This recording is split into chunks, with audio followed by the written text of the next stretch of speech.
All right, I decided I'm going to try number 3 because number 3 asks for initial velocity, which is something we did not find in the previous problem. So just to look at a variety of questions. So in the horizontal direction, the question says a ball is thrown horizontally from a roof of a building 50 meters tall.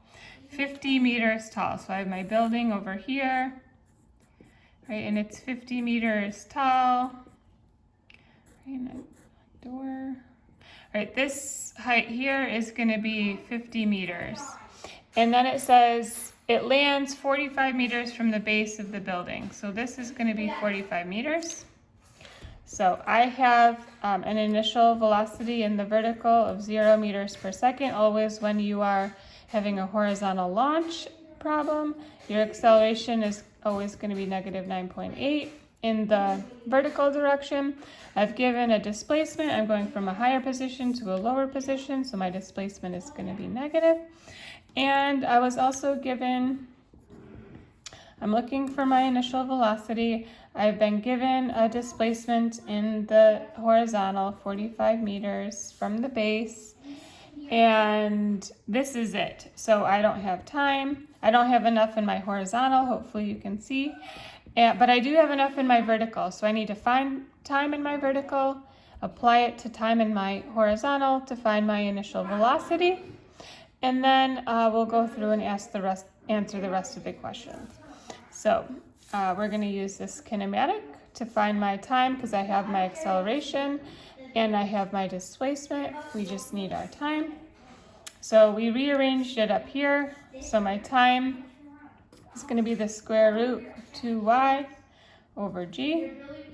So my time is going to be the square root of 2 times negative 50 divided by negative 9.8. So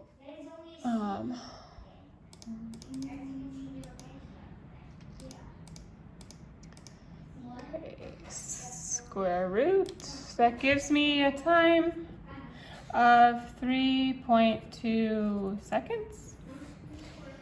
Okay. So just taking a step back, right? This height of 122.5 meters took 5 seconds. And this height of 50 meters took 3.2 seconds. So your time and your height are not directly proportional, right? The higher you are, the longer it will take you to fall, but they are not directly related based on our equation. Anyway, so 3.2 seconds, 3.2 seconds. And now we have enough in the vertical direction. So the equation up here, we rearranged is my displacement is equal to my velocity times time. I want my velocity, so I'm going to divide both sides by t to give me my velocity. So 45 divided by 3.2 gives me an initial velocity of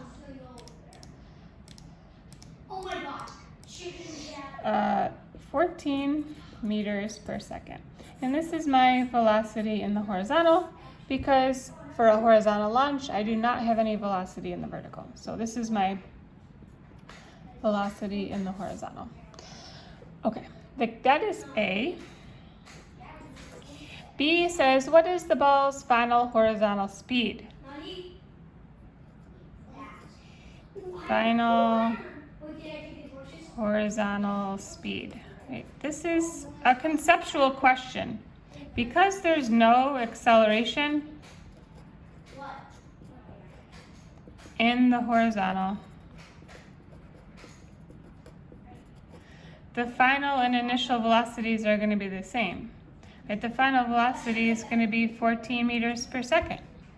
It's going to be 14 meters per second the whole time that this thing is in the air, in the horizontal direction only.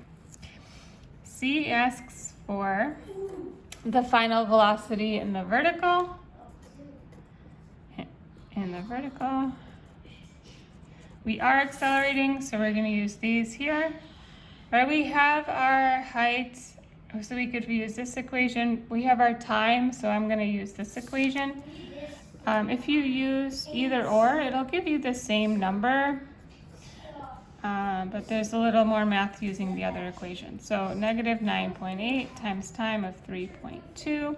My final velocity here is going to be 3.2 times 9.8.